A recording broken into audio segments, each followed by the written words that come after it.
Bonjour à tous, donc aujourd'hui nous sommes dans un cabinet de kinésithérapie, c'est Carole Merlet qui nous accueille pour nous parler du périnée. Oui, alors Carole Merlet qui est ma collègue qui m'a formé justement à la méthode de Gasquet, qui m'a ouvert à cette méthode. Alors Carole, pour la présenter rapidement, est kinésithérapeute spécialisée dans la rééducation du périnée et des abdos et est formatrice depuis plus de 10 ans à l'Institut du Gasquet et donc spécialiste dans la méthode apport de la méthode de Gasquet. C'est tout à fait ça, Yoann. Merci de m'accueillir aussi. Donc, ça va être une petite forme d'interview. C'est en fonction des questions que vous nous avez posées, on va éclaircir un peu le sujet. Donc déjà, première chose, quel est le rôle du périnée? Alors, le périnée, il a un rôle très important. Pour le situer, c'est un groupe de muscles, c'est un ensemble de muscles qui est tout en bas, ce qui va aussi expliquer sa fragilité. On parle de lui comme d'un fondement, donc fondement, c'est ce que disaient les anciens.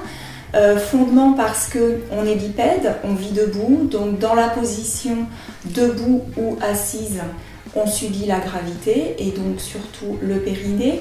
Et fondement aussi comme fondamental, fondamental parce qu'il assure plusieurs fonctions, donc fonction de soutien des viscères, de continence, mais aussi de reproduction et dans tout ce qui touche à la sexualité pour les hommes et pour les femmes. Et fondement aussi comme fondamental. Et qui dit fondamental dit aussi avec des répercussions capitales. Capitales allant jusqu'à la tête étant vraiment le sommet de l'édifice, d'où la notion quand même de réintégrer le périnée dans un schéma corporel global, puisque sa fonction, c'est vraiment de lier la base de la colonne vertébrale au sommet du crâne.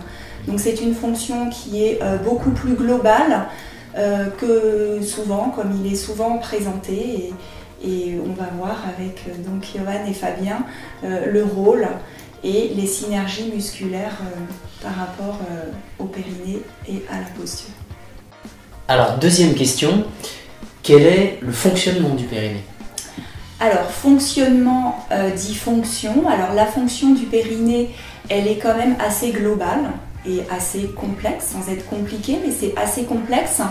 Pour replacer les choses, il faut peut-être dire que le périnée, c'est aussi un diaphragme. Alors on parle de lui comme d'un diaphragme pelvien. La plupart du temps, on ne connaît que le diaphragme costal. Or, tout est là dans la biomécanique, c'est que ces deux diaphragmes doivent travailler ensemble. Donc il y a le diaphragme costal, le diaphragme pelvien. Et si l'on reste dans cette synergie musculaire, dans cette biomécanique de physiologie, il faut que les deux diaphragmes soient dans le même sens. C'est-à-dire que lorsque l'un monte, l'autre doit suivre. Lorsque l'un descend, l'autre aussi. Et ça, évidemment, sans aucune forme de poussée. Et lorsqu'on a compris ça, on comprend d'autant mieux les effets néfastes des abdos mal conduits, comme les crunchs, mais les abdos mal conduits en général, avec bien évidemment une hyperpression abdominale qui est extrêmement délétère.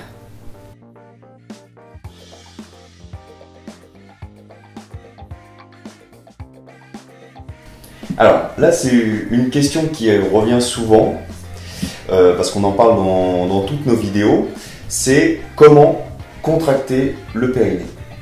Alors, contracter son périnée, ça reste une action relativement assez simple. Il faut se représenter une nécessité de s'arrêter d'uriner ou de retenir une envie d'uriner, de retenir un gaz ou une envie d'aller à la selle. Concrètement, on va ressentir à la contraction du périnée une fermeture ainsi qu'une remontée, et au relâchement, un mouvement plutôt inverse. Ce qui est intéressant de préciser par rapport à ce que vous aviez déjà présenté, c'est le rôle et la synergie avec le transverse inférieur. Et pour le ressentir, venir placer donc une main au-dessus de la symphyse pubienne et sentir que lors de la contraction du périnée, on va avoir plutôt un mouvement de rentrée du ventre au niveau des deux mains, au niveau de la symphyse pubienne, ce qui correspond à une mise en tension de ce transverse inférieur qui, rappelons-le, est le plus mal connu des abdominaux et celui qui est le plus en souffrance puisque l'on vient le malmener et le distendre. Et c'est quand même lui qui assure une fonction capitale de soutien et des viscères et du petit bassin. Et ça, évidemment, ne fonctionne que sur une position d'étirement de la colonne vertébrale, mais tout ceci, c'est la base du travail de l'apport que vous présentez dans chacune de vos rubriques.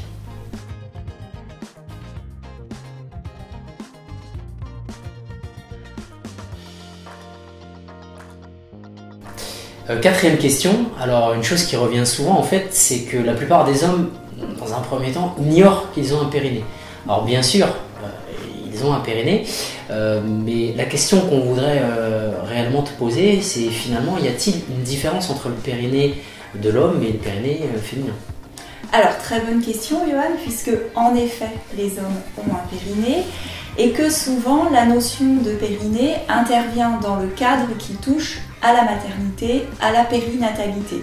Donc on a l'impression que le périnée ne concerne que cette patientèle. Or, pas du tout. Les hommes donc ont un périnée. La grande différence entre le périnée des hommes et le périnée des femmes, dans la biomécanique bien évidemment, c'est le vide laissé par le vagin. Sachant que avec la bipédie, rappelons bien que l'on vit debout et pas à quatre pattes, ce vide va tout changer par rapport à la gravité et que les organes étant en suspension, il y a une nette propension à ce qu'ils se précipitent dans le vide et c'est ce qu'on appelle les descentes d'organes avec évidemment des effets très néfastes aussi sur le périnée. Donc ça, c'est essentiellement pour le périnée des femmes. Donc un périnée féminin qui est donc plus fragile. Exactement. C'est sûrement pour ça qu'on retrouve dans pas mal de sports où on retrouve énormément de poussées, de l'incontinence urinaire quasiment uniquement chez la femme, notamment dans les sports type gymnastique, force athlétique, crossfit ou autres. Tout à fait. Exactement, c'est ce qui se passe dans tous les exercices qu'on pense faire pour les abdominaux et qui sont très délétères pour cette sphère périnéale, comme des abdos mal conduits, type les grands exercices abdos-fessiers, mais tous les exercices et les efforts en poussée, prolab, exercent donc des effets délétères.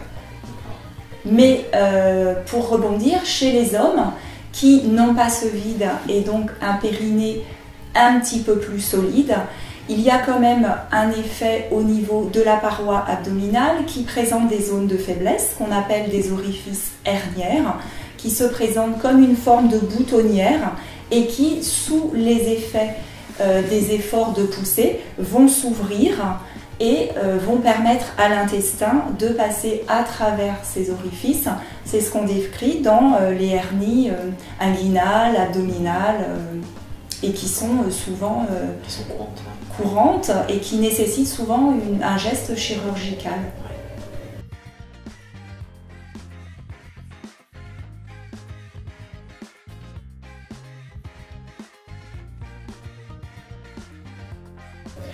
Alors, j'en profite pour rebondir sur ce que tu viens de dire et on aimerait savoir, voilà, qu'est-ce qui abîme le périnée? Alors, ce qui abîme le périnée, ce sont toutes les pressions, toutes les hyperpressions que l'on vient exercer dessus. Rappelons qu'on est bipède et pas quadrupède.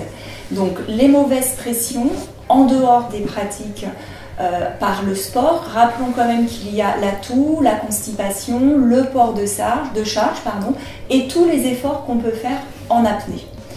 Et dans les mauvaises pratiques concernant les abdominaux, il faut rappeler que tous les exercices qui se font avec un rapprochement des épaules, du bassin ou l'inverse vont venir exercer une hyperpression dans l'enceinte abdominale, d'où distante et du périnée, mais également des abdominaux, puisque à l'inverse de vouloir rentrer le ventre, on va le ressortir.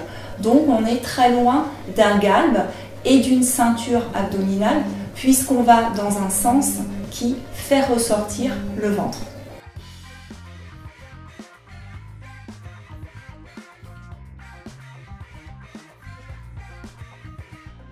Alors, Carole, du coup, pour résumer, qu'est-ce qu'il faut faire pour que l'exercice que l'on va réaliser ne soit pas néfaste?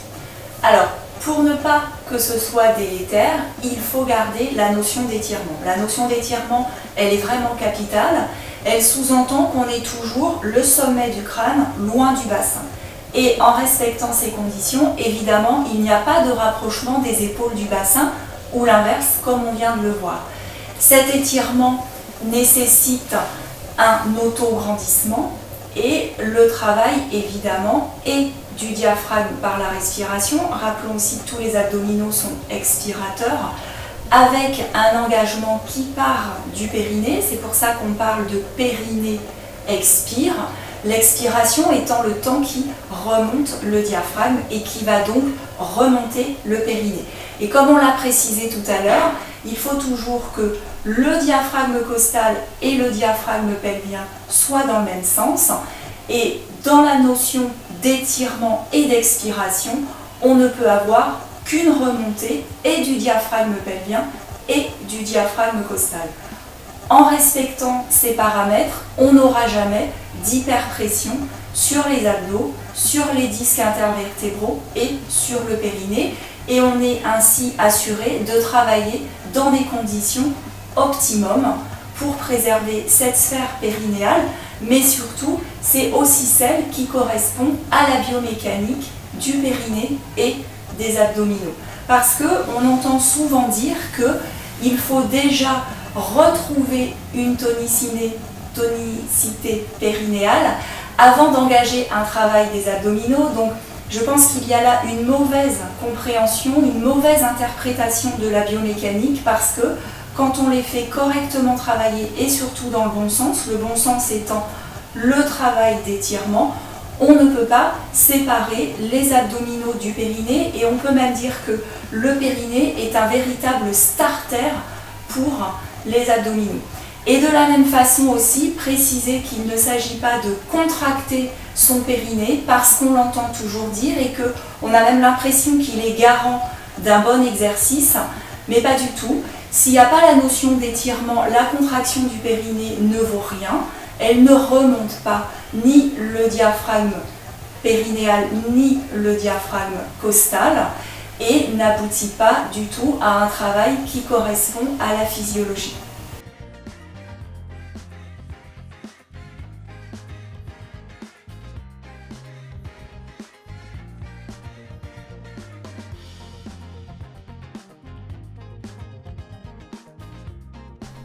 Alors ce qu'on voit beaucoup aussi, vidéos sur internet, etc., c'est est-ce qu'on peut pratiquer du sport quand on est enceinte? Alors, là il faut repréciser peut-être plusieurs choses.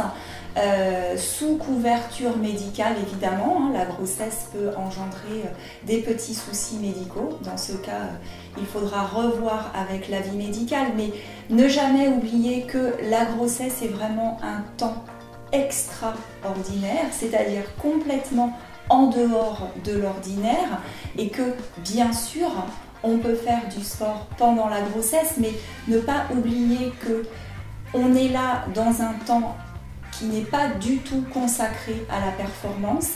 La grossesse implique une inhibition hormonale qui est complètement différente, qui va plutôt vers la laxité pour permettre à toutes les articulations de s'ouvrir et de permettre le développement du bébé via l'utérus. Donc c'est pas du tout un temps de performance.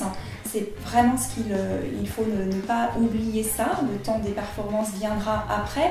Mais par contre, bien sûr, la pratique d'un sport, quand on respecte les paramètres qu'on a cités, qui sont du bon sens et de la physiologie, évidemment, c'est même plutôt conseillé. Donc on peut inclure toutes les préparations à l'accouchement qui englobent le yoga prénatal, les cours qui vont se faire en gym, en aquagym également, la marche. Toutes ces pratiques, bien sûr, sont tout à fait même conseillées à partir du moment où, là encore plus, on n'exerce pas d'hyperpression sur l'abdomen. N'oublions pas que pendant la grossesse, l'utérus de la femme se développe vers le haut, donc cette notion va complètement dans le sens de l'étirement et pas du tout du raccourcissement.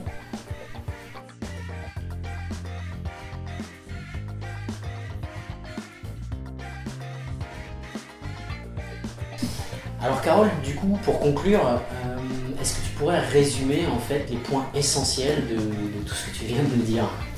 Oui, bien sûr. Alors, pour la pratique, il faudra toujours s'assurer de respecter les principes qu'on a énoncés et surtout, toujours rester dans l'étirement. Ça, c'est vraiment essentiel. Jamais rapprocher les épaules du bassin. Toujours rester dans l'expiration, sur ce temps expiratoire qui est essentiel puisque c'est lui qui permet la remontée des deux diaphragmes, costal et pelvien, avec toujours un départ qui commence au périnée. Et concrètement, on pourra observer dans la pratique essentiellement le ventre, sachant que quoi qu'on fasse, jamais il ne doit ressortir. Et petite allusion quand même à ce que Bernadette de Gasquet aime beaucoup rappeler, c'est que périnée, c'est périnaos en grec, c'est autour du temple. Alors le temple avec la notion de base, de fondement. Le fondement, c'est vraiment là l'essence et l'essentiel de notre pratique. Et pour rebondir là-dessus, justement, quelque chose dont on voulait parler, c'est que à ce jour, le périnée, on n'a pas trouvé d'autres muscles, en tout cas on n'a pas la connaissance d'un autre muscle qui pourrait fixer le bassin, les os du bassin de l'intérieur. Donc pendant la pratique sportive, c'est très intéressant. Donc d'une part, pour pas se blesser, comme tu le disais tout à l'heure, pour éviter les pressions, tout ce que tu as dit tout à l'heure, mais aussi en termes de performance. Voilà. Merci beaucoup Carole pour cette interview, en espérant que ça vous a éclairci, et on te donne rendez-vous dans de futures vidéos pour la pratique. Merci beaucoup de m'avoir invité et puis surtout, faites-en bon usage. À bientôt. À bientôt.